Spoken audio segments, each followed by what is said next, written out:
ፓፓ ኒው ጊኒ ኦፊሻሊ የክርስቲያን ኔሽን ነኝ ብላ ዲክሌር አድርጋለች። ይህን የተናገሩት ጠቅላይ ሚኒስትር ጄምስ ማራፔስ ፒኤንጂ ነፃ ያወጣችበትን 50ኛ ዓመት ሲያከብሩ አዲሱን ህገ መንግስታቸውን ባስተዋወቁበት ወቅት ነው።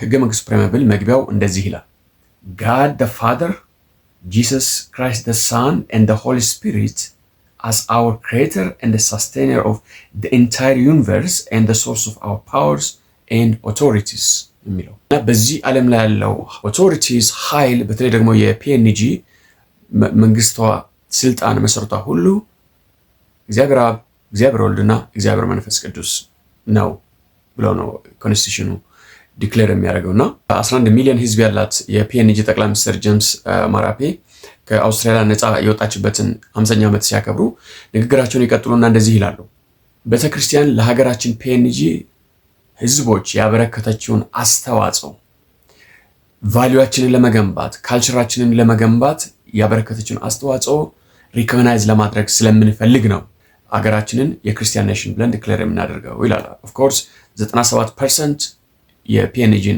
ህዝቦች የተለያዩ የክርስቲያን ዲኖሚኔሽን አባላቶች መሆናቸውን ጥናቶች ያመለክታሉ። ህገ መንግስታቸው ላይ የተደነገገው ሐሳብ እንደዚህ ይላል: God is the source of objective moral laws, values and duties, and therefore that God is the source of the constitution of PNG. እግዚአብሔር ኦብጀክቲቭ የሆነ ሞራሊቲ ሪሌቲቭ ሳይሆን ኦብጀክቲቭ የሆነ ሞራሊቲ፣ ዲዩቲስ፣ ሪስፖንሲቢሊቲስ በሙሉ የሚመነጨው ከእግዚአብሔር ነው። ስለዚህ ራሳችንን ለእግዚአብሔር ሰብሚት ማድረግ አለብን። በተለይ ደግሞ የፒኤንጂ ህዝቦች ለዘመናት ማይኖሪቲ ሆነው ተገፍተው በአውስትራሊያና በነጮች ብዙ መከራ ውስጥ ያለፉ ስለሆነ ቤተክርስቲያን ግን ሆልድ አርጋን አጽንታን አቆማናለች የሚል ሐሳብ ነው ጠቅላይ ሚኒስትሩ የሚያስቀምጡትና አንዳንድ የሰብአዊ መብት ተሟጋቾች ደግሞ የፈለግነውን ሃይማኖት እንዳንከተል ሊከለክልን የሚችል ሐሳብ አንስተዋልና በዚህ ላይ ደግሞ ህገ መንግስቱ የሚለው ነገር አለ። ክርስትና የነጻነት ሃይማኖት ነው። እግዚአብሔርም ብትፈልግ እንድትከተለው ባትፈልግ ደግሞ ጥርግ ብላ እንድትሄድ መጽሐፍ ቅዱስ ደንግገዋል። የትኛውም የመጽሐፍ ቅዱስ ታሪክ ላይ እግዚአብሔር ህዝቡን አስገድደው እንዲከተሉ አላደረገም። ስለዚህ ፍሪደም ኦፍ ኮንሽንስ፣ ፍሪደም ኦፍ ቾይስ የክርስትና ዋና መሰረት ነው። የፈለገ የፒኤንጂ ነዋሪ የፈለገውን ሃይማኖት መከተል ይችላል።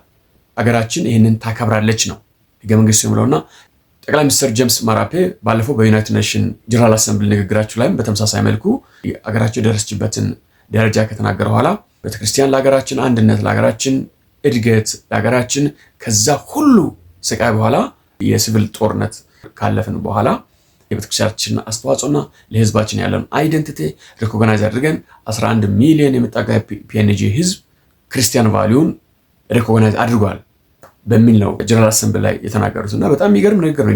ያደመጥኳቸው ነበር። የዛን ጊዜ ስለሌለኝ ነው የዘለልኩት እና ለልጆቻችን ይህን የክርስትናን ቫልዩና የክርስትናን ፕሪንሲፕል ማስተላለፍ አለብን የሚል ነገር በፖለቲካ መሪዎቿ በኩል እየተናገሩ ይገኛሉ።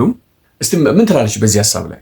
ቤተክርስቲያን የኦፊሻል ሪሊጅን ስትሆን ምን አይነት አደጋ ይመጣባታል? ለምሳሌ እንግሊዝን ማየት ትችላላችሁ። ሀገራቶች ሊበራል የሆኑ ሲሄዱ የንጉስ ቻርልስን አይነት አጋንንታዊ መሪ ዲፌንደር ኦፍ ዘ ፌዝ የቤተክርስቲያኑ ሄድ ምናምን ተብሎ የመጣው ቤተክርስቲያንና መንግስት አብሮ ማደባለቃቸው ምክንያት ነው የሚሉ ሰዎች አሉ።